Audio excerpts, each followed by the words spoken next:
aqui recebendo algum dinheiro, principalmente no FISLE, que é um evento que só os palestrantes convidados que ganham alguma coisa. A gente que manda palestras no Call for Papers do FISLE não recebe nada. A gente vem completamente como voluntário no evento.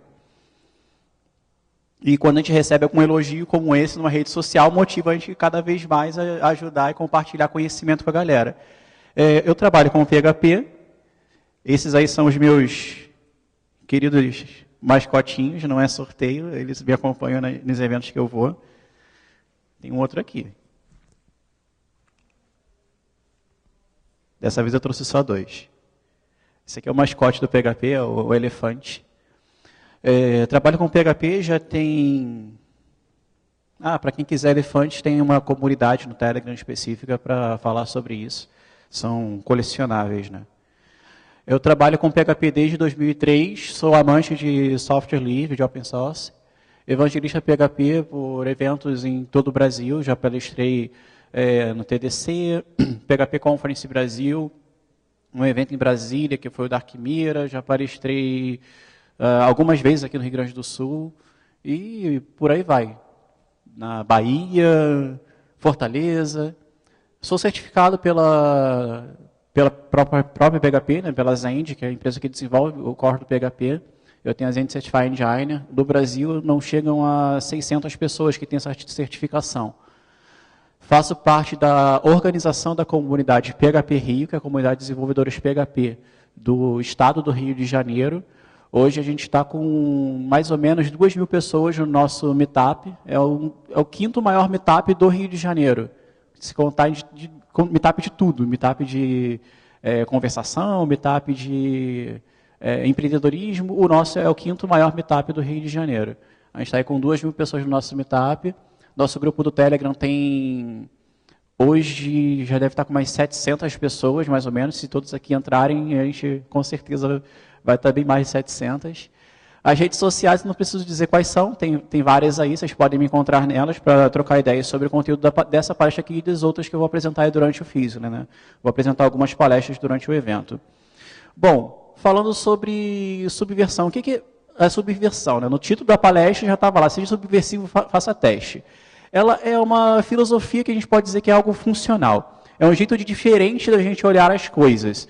É uma forma de a gente mudar apenas a posição da câmera por onde a gente está olhando o problema. Às vezes a gente está encarando lá no nosso ambiente de trabalho o nosso superior, a pessoa que é responsável pelo projeto, um PO, um Scrum Master, o cliente, seja lá quem for, que está sempre criticando, falando, não façam testes não vale a pena, que não sei o quê.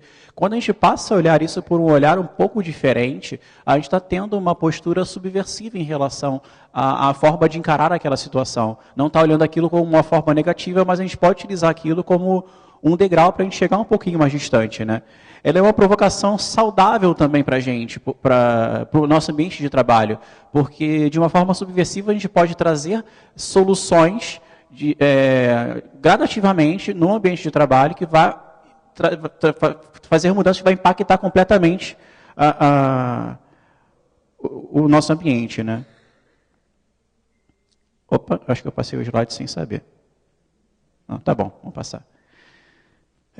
Um exemplo de subversão, esse aqui é bem interessante, esse se tornou bem popular há um tempo atrás, né? Que foi botei um textão aí, mas vou falar um pouquinho sobre a história. É um rapaz que ele postou no Reddit, há um tempo atrás, que ele trabalhava numa empresa e não fazia nada na empresa onde ele trabalhava. E mesmo assim ganhava o salário dele e conseguia fazer as entregas do que ele tinha que entregar. E questionaram ele, poxa, mas por que você não está fazendo nada na empresa onde você está? Eu automatizei os testes, eu sou analista de qualidade. Eu peguei os testes que eram para ser feitos, eu fiz eles todos de uma forma automatizada, e quando eu tenho que fazer alguma coisa, quando chega uma versão nova do projeto, eu só rodo a suíte de teste e pronto, não faço mais nada. O trabalho que eu levava 1, 2, 3 semanas para fazer, às vezes, de uma forma automatizada, eu rodo esses testes todos em alguns minutos. Rapidinho, acabou e não faço mais nada. Aí foi uma parte de vacilo desse cara, né? Porque ele automatizou o processo de teste, mas só que não procurou trazer mais mudanças no ambiente dele, né? Mas é um pouquinho da gente ver como ele poderia ter usado a ideia de subversão que ele já trouxe ali, alterando um processo de teste que era completamente manual para algo automatizado. Isso trouxe resultados, só que ele aproveitou esse resultado só para si. A subversão ela pode ser utilizada também de uma forma que não é benéfica para outras pessoas. Pode ser utilizada para benefício próprio também, né? É uma releitura também a proposta que a gente vem fazer aqui agora é trazer uma releitura do conceito de subversão. Como eu falei, é uma filosofia funcional, uma forma diferente de a gente olhar os problemas, uma provocação saudável, ela mexe com a criatividade, de a gente começar a pensar um pouquinho fora da caixa, de olhar os problemas que estão acontecendo e não se abater com o problema, não ficar assim, poxa, o chefe não quer que eu faça teste, então não vou fazer teste. É a gente olhar, poxa, já que ele não quer fazer teste, eu posso implementar alguma coisa aqui de teste na minha aplicação sem que ele saiba. Para que eu vou ficar o tempo inteiro, toda vez que eu vou colocar minha aplicação em produção, perdendo um tempo para poder avaliar se fazer mesmas rotinas, né, de forma repetida, para saber se aquilo está dando certo, né? A subversão também é uma forma de contrariar o senso comum. Ela agita nossas ideias, ignora a convenção, nos faz imaginar além, pensar o inesperável, ir onde ninguém foi, fazer o que ninguém fez. E nos faz evoluir também. É muito arriscado ser subversivo. Não ser é mais arriscado ainda, porque a gente não evolui, né? Quando a gente começa a pensar fora da caixa, por exemplo, aqui do jogo da velha, o clássico, né? O objetivo do jogo da velha é o quê? Você interligar 3 elementos em linha reta. Por que a gente tem que interligar só os elementos em linha reta dentro da cerquinha ali que a gente está limitado? A gente tem que se restringir aquele cenário apenas, a gente pode começar a pensar fora da caixa. Tem outras formas de a gente fazer as coisas funcionarem. Um exemplo bem antigo de subversão. Jesus, para mim, é um dos mestres da subversão. Porque ele falou em parábolas? Era uma forma dele transmitir para o público que ele tinha ali a mensagem que ele tinha que transmitir sem que isso causasse um impacto social maior do que ele já estava causando, né? Era uma pessoa que andava na época não era permitido praticamente, andava com mulheres, andava com as pessoas da ralé da sociedade, e isso já era um impacto absurdo. E mesmo assim ele falava da palavra que era a lei judaica, né, em tudo. Ele conseguia transmitir essa mensagem para todas essas pessoas, e ele fazia isso por meio de parábolas, que era a forma dele transmitir os ensinamentos dele. Tem uma frase assim, isso também é uma subversão um pouco negativa, né, que é aquela ideia de que uma mentira dita mais de várias vezes acaba se tornando uma verdade. Isso a gente acaba vendo até aí nos boatos da internet, né? É uma forma subversiva que às vezes os canais de televisão encontram de propagar uma falsa verdade para se tornar uma verdade, né? E acabar prejudicando alguma outra pessoa.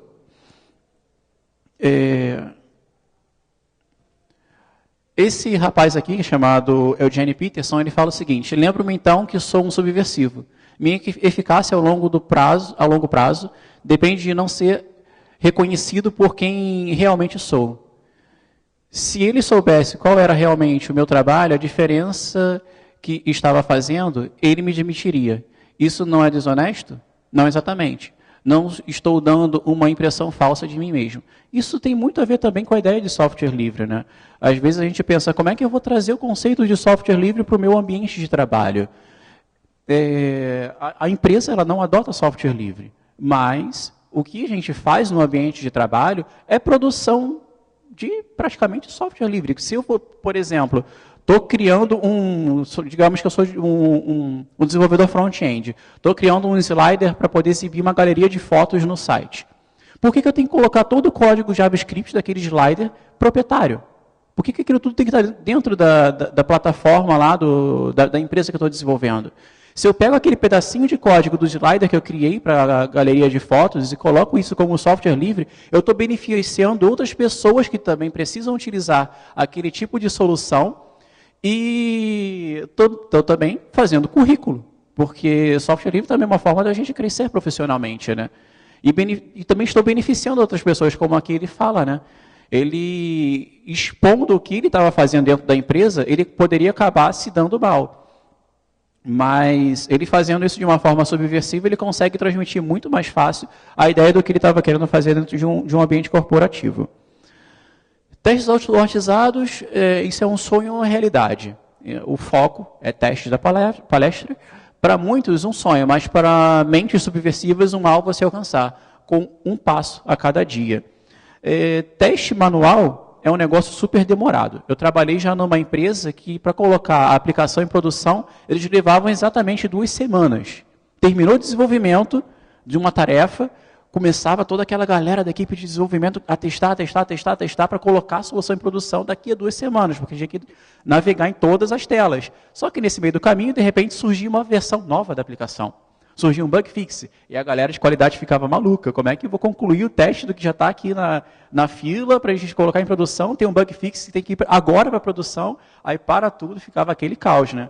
Às vezes de 2 semanas, virava 3, virava um mês para colocar uma versão nova do software em produção. A gente também trabalhando com testes automatizados, a gente consegue liberar tempo para fazer o nosso trabalho de uma forma melhor.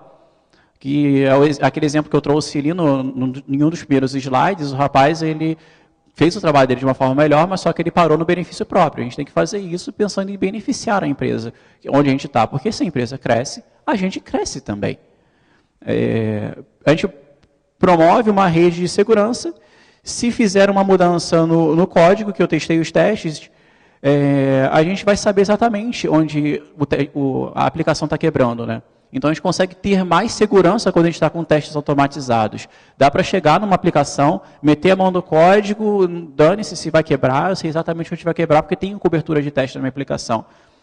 A gente tem um feedback muito mais rápido, que é o ponto, talvez, um dos mais importantes, tanto da segurança quanto o feedback, em relação a onde está quebrando, né? A gente consegue só isso com testes automatizados.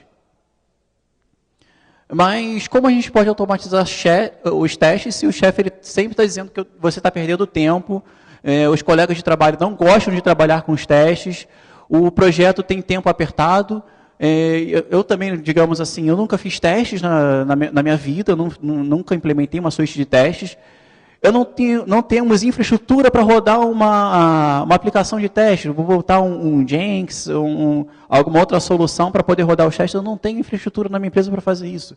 Como que a gente pode fazer isso? Esses são alguns questionamentos que a gente tem que começar a fazer. Mas a gente, para começar a trabalhar com testes, a gente tem que experimentar, estimar o nosso tempo pensando no teste. Quando a gente faz uma estimativa, naquele famoso planning poker no começo de um projeto, né, que a gente se reúne e vamos ver quanto tempo que dá. Ou então, para quem trabalha com metodologias mais elaboradas, já tem frameworks para você fazer estimativas e tudo mais. Mas, de qualquer forma, na estimativa, tem que se levar em consideração o tempo para se fazer o teste, seja ele manual ou automatizado. E se isso é levado em consideração, vocês vão passar a ver que o tempo para você fazer um teste manual, às vezes ele é maior do que você fazer o tempo gasto para você automatizar aquele teste. E se o teste está automatizado, da próxima vez que eu passar por aquela parte do código, eu não vou precisar retestar aquilo de novo. Então, na verdade, a gente não está ganhando tempo, a gente está investindo o nosso tempo em algo que é útil, em algo que vai dar retorno para a empresa. A gente consegue usar o nosso tempo livre para fazer mais outras coisas, porque vai sobrar tempo. Ao invés de eu levar 2 semanas para testar minha aplicação e botar em produção, eu rodo a suíte de teste automatizado na hora que eu empurro o código para o servidor, sei lá, em alguns minutos eu já tenho o resultado, sabendo onde quebrou, o que quebrou, se foi problema de sintaxe, de indentação do meu código, para linguagens que não são que não tem indentação forçada, né? Se a complexidade de código, tem como se testar muita coisa numa base de código, né? A gente também tem que ter objetivos. Qual é o meu objetivo com o teste? É realmente me desafogar, é ajudar meu time a crescer. A gente tem que focar naquele objetivo. A gente tem que sempre procurar inovar, porque tem várias ferramentas de testes no mercado que podem ser utilizadas. E ser criativo também. Porque, às vezes, a gente para olhar o mercado de teste, você vai olhar, poxa, mas como é que eu faço o teste de aplicação? Cucumber. Pô, será que tudo tem que fazer com Cucumber? Será que uma equipe que trabalha, sei lá, com Python vai se dar bem usando o Cucumber, que é uma ferramenta feita em Ruby? É Ruby, né? Será que uma equipe de Python vai se dar bem com uma aplicação de testes feita em Ruby? Será que a suíte de testes que eu estou implementando ela vai ter uma aceitação? Isso também é um problema a se avaliar. Então, quando se escolhe qual é a ferramenta de testes, você tem que pensar também em qual é a linguagem que o seu time trabalha e botar uma ferramenta de teste que seja aderente à tua equipe de desenvolvimento, que senão vai acabar precisando ter um profissional exclusivo para fazer testes, quando a qualidade do software é de responsabilidade principal do desenvolvedor que está criando aquele software. A gente precisa também questionar a tudo e todos. Se a gente acredita que a realidade, como ela está posta, se a gente aceita, né, a realidade como ela está posta, sem questionar nada, não há como aumentar a nossa criatividade. Então, a gente tem que questionar do porquê de não se fazer testes. O meu chefe não quer que eu faça teste porque ele alega que eu vou perder tempo. Mas nós somos profissionais de tecnologia, a gente sabe que se a gente consegue automatizar alguma coisa, a gente está ganhando tempo. É um tempo que a gente está investindo para automatizar, mas mais à frente é tempo ganho. A gente tem que parar de reclamar também. No lugar da reclamação, a gente tem que buscar uma solução criativa para o problema em questão. A gente reclama, fala o tempo inteiro, poxa, meu chefe não quer investir em teste. O meu time não gosta de teste, eu tentei colocar teste aqui e ninguém gostou. Para de reclamar, seja criativo e traga uma solução elegante para testes. Às vezes você está tentando colocar uma suíte de teste que é fora do escopo de desenvolvimento do seu time. Isso também é um problema super grave. A gente tem que sempre trazer uma solução criativa para o problema que a gente está passando. A gente tem que também observar os detalhes que às vezes não estão muito nítidos. Aqui não é à toa que está uma imagem meio escura aqui, né? É como se fosse um detetive ali nas sombras observando o que está acontecendo. Observe além do que está posto na nossa frente. É ler nas entrelinhas, é ver através do que está posto. Então, a gente tem que analisar qual o perfil dos desenvolvedores, se é uma galera que não gosta de compartilhar conhecimento, talvez a gente pode começar a implantar, por exemplo, Coding Dojos. Não sei se vocês já ouviram falar de Coding Dojos, que é um local de aprendizado que você não foca nos problemas do dia a dia, você traz um problema completamente fora do que você está trabalhando na empresa, para a galera focar em trazer uma solução para aquilo com testes, né? Orientado a testes. Você pode botar um dia da semana, um dia do mês para fazer Code Dojo na empresa de vocês. Depois dê uma pesquisada, ou se quiserem me perguntar como é que faz no Code Dojo, a gente pode até fazer um aí daqui a pouco. É super simples e tranquilo de fazer. Tendo 3 pessoas, já dá para a gente fazer um Code Dojo. Então, a gente tem que observar e procurar quais as soluções que podem resolver o problema da empresa, né? No Code Dojo, a galera consegue, de uma forma descontraída, aprender a trabalhar com testes. E passa até a gostar, caramba, realmente é divertido fazer testes. Então, a gente tem que estar sempre observando para trazer as boas soluções. A gente tem que se relacionar, a gente tem que sair da nossa zona de conforto, se comunicar com todos. Procurar se relacionar com outras pessoas, outras áreas da empresa, e procure problemas que nós conseguimos sanar. Às vezes a gente se fecha no mundinho, principalmente desenvolvedores, já fui assim em alguns lugares por onde eu passei, mas com o tempo a gente procura sempre focar no que realmente vai trazer resultado para a empresa, né? Então a gente tem que sair da nossa zona de conforto, porque nem sempre o que traz resultado para a empresa é o software que eu estou desenvolvendo. Já trabalhei numa empresa uma vez que desenvolveu um software por mais de um ano. Na hora de lançar o software, não precisa mais, porque isso aqui já não tem mais utilidade nenhuma para a gente. Foi um esforço de um ano jogado no lixo. Então, a gente tem que se relacionar, procurar saber por que aquela solução não está indo para a produção agora, o que precisa para eu conseguir começar a colocar aquilo já para testar, para avaliar se está legal, se não está. E ver outras áreas da empresa também, a gente tem que se comunicar. Porque se comunicando dentro da empresa, até num evento como esse, um evento maravilhoso como físico, a gente às vezes senta sozinho. Chega no auditório, tem algumas pessoas que eu estou vendo aqui que estão sentadas sozinhas. Se a gente sentar do lado de um coleguinha, poxa, aí, você trabalha com tecnologia, já trabalha com software livre? Quais os problemas que você enfrenta na empresa que você está com software livre? Quais software livre você utiliza? Então, isso a gente já consegue fazer um network, às vezes a gente consegue trazer solução para um problema que a gente está passando na nossa empresa, né? Então, se relacionar dentro da empresa e fora da empresa é algo super importante também para a gente trazer a solução para o problema de testes, que às vezes a barreira cultural para a implantação de testes não está nem em você, nem no seu time, nem no seu chefe, está acima. Às vezes é o dono da empresa que não sabe nem o que é testes, vê que a galera está escrevendo código a mais para poder implementar testes, chega para o teu chefe e fala, eu não quero teste aqui. O teu chefe ele não tem uma cultura de testes e vai aceitar o que o teu CTO de bosta, desculpe o termo, está falando para você fazer, que é não fazer testes. Tem muito CTO de bosta por aí, que o cara está ali só para ocupar o cargo e, na verdade, não traz solução nenhuma para a empresa. Não tenha medo de errar. Esse aqui é bem interessante. Isso aqui a inovação jamais acontece dentro da sua zona de conforto. Então, eu preciso dar-se direito de errar. Isso aqui não é um elefante... Aliás, na verdade é, né? É um dos cafés caféses, talvez, mais caros do mundo, que tem várias técnicas de fazer isso. Uma é com elefante, tem uma que é um animalzinho, tipo um marsupial, que ele, para comer o café, ele seleciona os melhores grãos.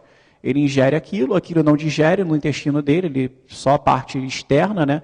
E o que sai é o grão do café já selecionado por ele. Então é só lavar aquilo, você vai ter um café super caro, né? É um dos mais caros do mundo. A gente não pode ter medo de errar. Alguém viu lá os grãos de café, será que isso é bom? Olhou, deu uma olhada, ela falou, caramba, esse grão aqui é o do melhor que tem. A gente não pode ter medo de errar às vezes. Para ser criativo, a gente precisa estar suscetível à falha, a admitir que, eu errei, vou tentar fazer melhor, o meu erro vai ser um aprendizado para melhorar, né? A inovação ela nunca acontece dentro da nossa zona de conforto. A gente tem que ousar. Tem uma clássica frase, vou amenizar ela por causa da câmera, é fazendo coisas erradas que a gente aduba a vida. Então, às vezes as pessoas pensam, estou fazendo besteira no meu ambiente de trabalho. Cara, faça. Fazendo besteira você está inovando, você está fazendo algo de diferente. Você está quebrando com paradigmas que todo mundo está fazendo sempre a mesma coisa, copiando e colando o mesmo código. Mas por que eu tenho que copiar e colar o código do meu coleguinha? Porque todo mundo faz assim. Mas, cara, tem orientação a objeto, você pode ter reuso de código, você pode trabalhar com componentização para você isolar uma parte do teu código em um repositório à parte, um componente à parte, que você pode colocar aquilo como software livre. Você pode começar a inovar. A gente tem várias ferramentas úteis para se trabalhar com subversividade dentro de empresas. Mentoria é uma delas. Você procure alguém dentro da comunidade de software livre que já trabalha com testes e cola com essa pessoa. Poxa, me dá uma dica aí, como é que eu posso implementar testes na minha empresa? Feedback também é algo super importante. Procure sempre saber do time de desenvolvimento, do teu chefe, como é que está os teus entregáveis, se está aceitável ou se não está. Procure alguém para te dar conselhos e acompanhar o que você está fazendo.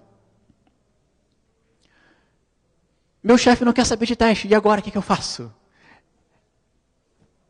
Simples, chega de blá blá blá, vamos ver na prática. O que a gente pode fazer para resolver esse problema? Por onde começar? O sistema é legado. Aqui eu trouxe exemplo de uma ferramenta, mas tem várias outras. Behat é uma ferramenta para se fazer testes funcionais. É simples usar Behat? Simples pra caramba. Isso aqui é um cenário de teste. Caramba, mas não estou vendo linha de código nesse negócio. Exatamente, teste funcional é para você testar o que o usuário está vendo. Então, se você está deixando o usuário que está vendo, você tem que utilizar algumas coisas que sejam mais claras, até para que o usuário consiga entender que o que ele está vendo é aquilo, né? Isso aqui é um exemplo de um cenário de teste. Você descreve a funcionalidade, um descritivo é um texto livre, bota o título dela, e logo abaixo você bota o título do cenário e as steps que vão ser feitas. Por exemplo, dado estou na página de entrada. Ele vai pegar lá no arquivo de configuração da tua suíte de teste, vai abrir o teu navegador, ou seja lá o que for que você está utilizando para testar a tua aplicação, e vai para a página inicial. Ele vai localizar algum campo que se chama Search e vai preencher esse campo com Ada Lovelace. Quando pressionar em Go, a gente vai ver a Ada Augusta King, que foi a primeira mulher que desenvolveu um software no mundo, não a primeira mulher que desenvolveu um software. O primeiro software desenvolvido no mundo foi por uma mulher. Fica aí as honras para vocês, mulheres. Super parabéns. a gente está ocupando o lugar que deveria ser de vocês, mas eu quero ver mais mulheres ocupando o espaço dos homens na área de tecnologia, porque esse espaço é de vocês e não é nosso. Então, aqui está um exemplo super legal de se trabalhar com testes funcionais, né? A gente consegue trazer um resultado super rápido, porque você não precisa focar em testes unitários, que é algo mais trabalhoso. Mas a gente deve evitar também, quando se trabalha com testes funcionais, de acontecer isso daqui. Isso aqui é a famosa pirâmide de testes. O que é isso? Do lado esquerdo dali é como deve ser. Os testes funcionais é o topo da pirâmide. São testes de sistema, testes funcionais, no caso. Isso tem que ter uma quantidade pequena de testes funcionais, porque o objetivo do teste funcional é testar o fluxo principal da sua aplicação, para garantir que ela, quando botar em produção, se é um e-commerce, eu pelo menos tenho que ver a listagem de produtos no meu e-commerce, clicar no produto e adicionar no carrinho de compra e fechar a compra. Eu não tenho que ficar testando com teste funcional os fluxos alternativos, de colocar, sei lá, um CEP que não existe, ou colocar um cartão de crédito inválido. Isso é feito pelo teste unitário.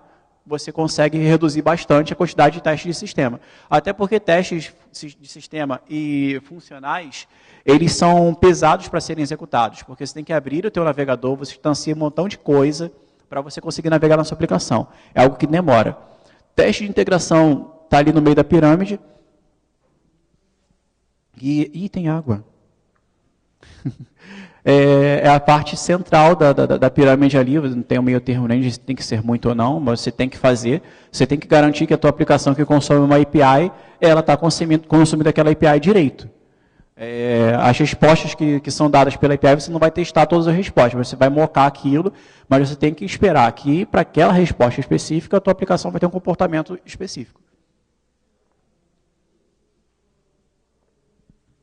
E, por último, ali, que tem que ter bastante, é o teste unitário na sua aplicação. Porque, com o teste unitário, a gente consegue ter uma cobertura mais detalhada possível da aplicação. Mas o que a gente tem que evitar é o que está do lado esquerdo aqui. Esquerdo meu, aqui, direito, sei lá, enfim. O que está do lado de cá. O que está do lado de cá a gente deve evitar, que é ter muitos testes funcionais e poucos testes unitários. Eu também já trabalhei numa empresa que teve esse caso aqui exatamente da direita. Era uma aplicação legada, desenvolvida em C para web. Fizeram um framework interno lá, um código de praticamente 20 anos. E não tinha como fazer teste unitário naquela bosta toda. E o que eles fizeram para garantir que o negócio funcionaria? Fizeram testes funcionais.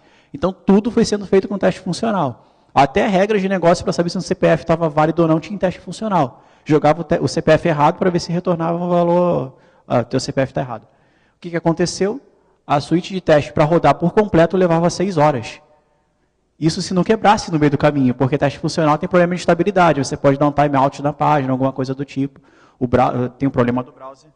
Então, aconteceu isso, levava mais de 6 horas, às vezes levava mais de um dia, 2, 3 dias para rodar, só para rodar a suíte de teste. Era pesada pra caramba. Mas até para isso tem como se resolver. O que a gente fez lá para resolver esse problema foi paralelizar os testes funcionais. A gente pegou uma suíte de teste que rodava em fila e a gente colocou ela tudo em paralelo rodando. A gente conseguiu rodar vários testes ao mesmo tempo, botando para várias máquinas. Então, para tudo tem solução. É só a gente pensar um pouquinho fora da caixa. Como a gente pode fazer testes unitários? Tem, para PHP, eu trabalho com PHP, obviamente vou falar de PHP. Tem o PHP Unit, que é uma suíte de testes super popular, e tem várias outras. Tem o Codecept, o PHP Spec, para Java tem o JUnit, e deve ter XUnit para qualquer outra linguagem aí, se bobear. Então, faça o mais simples possível, mas pelo menos faça algum teste. Eu não sei como é que tem que escrever teste. Faz o mais simples, garante o fluxo feliz do usuário na tua aplicação. Pelo menos isso tem que funcionar. Não pensa em fluxo de erro, faz da forma mais simples possível, mas comece a fazer alguma coisa. O que eu ganho com isso? Money! Porque a gente ganha tempo. A gente, quando começa a automatizar os testes, a gente ganha tempo para pensar nos problemas que a sua empresa está passando e a gente consegue trazer soluções para os problemas, né? Por exemplo, nessa outra empresa que eu trabalhei, levava mais de um dia para rodar a suíte de teste.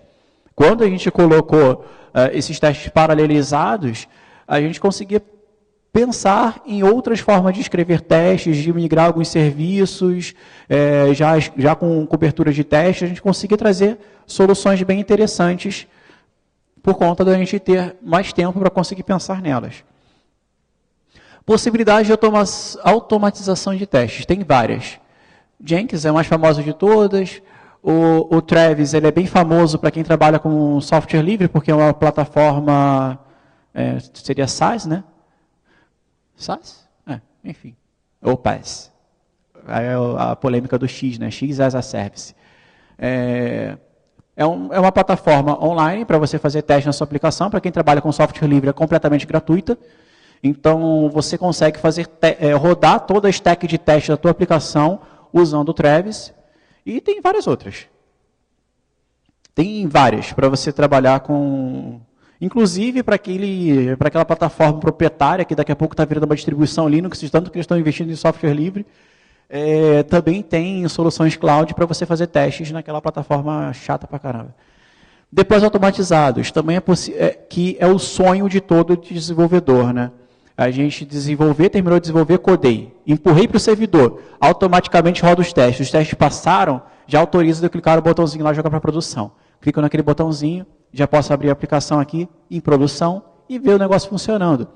Então, a gente só consegue fazer isso se a gente tem testes automatizados. A gente automatiza os testes para depois automatizar o processo de deploy da aplicação em produção. Você não precisa mais ficar entrando nos servidores um por um para fazer o deploy da sua aplicação. E o que a gente ganha com isso? Paz e alegria, porque a gente não precisa ficar entrando servidor por servidor. Imagina algum player grande da internet, Netflix, fazendo deploy manual em cada um dos servidores, no mundo inteiro. Impossível. Acho que vai ter até um case aí da Spotify, se não me engano, que é como fazemos mais de 50 deploys por dia. Tem uma das talks aí que eu vi na grade do evento. Eles só conseguem isso porque eles fazem testes. Eles automatizaram todo o ambiente de testes deles e também automatizaram o processo de deploy da aplicação. Então, eles conseguem rapidamente colocar a aplicação em produção. Então, já para concluir, tem um tempinho para a gente fazer algumas perguntas, eu cheguei à seguinte conclusão: não adianta consertar o resto, consertar a gente ajuda pra caramba. O português é esse mesmo, porque é a autoria de Renato Russo, um grande pensador de, se bobear, uns 20 anos atrás, já quase, né? Já tá antigo aí, Renato Russo. Então, não adianta a gente tentar mudar a empresa para implantar uma metodologia de teste na empresa. Se a gente muda a nós mesmos e começa a pensar que a responsabilidade do teste não é da equipe de qualidade, a responsabilidade do teste não é do diretor de tecnologia, não é do meu chefe, não é do dono da empresa, a responsabilidade do teste é minha. É minha que sou desenvolvedor que tem que me preocupar com a qualidade do que eu estou colocando em produção. Se eu estou colocando algo sem teste, eu estou colocando o projeto bosta em produção. Se eu estou colocando uma cobertura de teste, eu estou garantindo que o meu projeto é bom, está funcionando. Por mais que tenham bugs, os testes não vão eliminar completamente a existência de bugs na aplicação. Eles vão mitigar de pouco a pouco a possibilidade de você colocar um bug que já foi encontrado, porque você vai fazer uma cobertura de teste para que aquele bug não apareça novamente. Então, de pouco em pouco, você vai reduzindo isso. Então, é responsabilidade do desenvolvedor.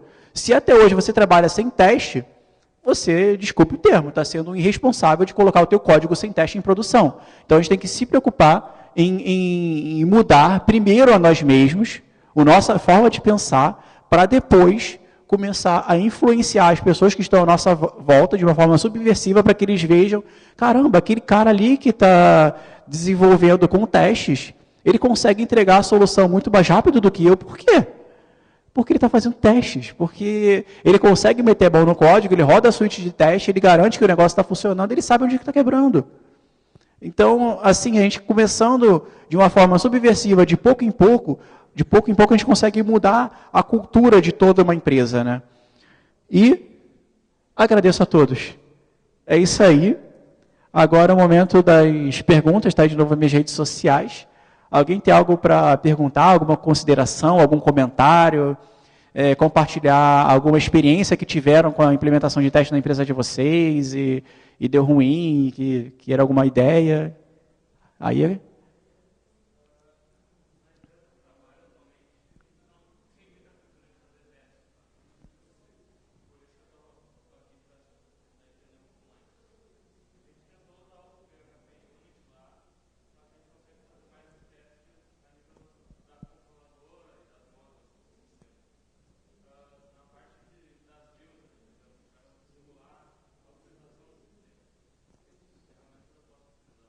Então, para a camada de visão é justamente o código funcional, porque você está testando como que o usuário está vendo. Você pode utilizar até aquela que eu mostrei ali, que é o Behat. Você vai navegar na sua aplicação como um usuário. Você vai garantir que a tua view tem uma div lá, que tem um ID específico, ou tem um input text lá, que tem um nome e tal, e você preenchendo aquele campo, ele não está como read-only, você consegue usar a tua aplicação. O Behat é uma ótima aplicação para isso.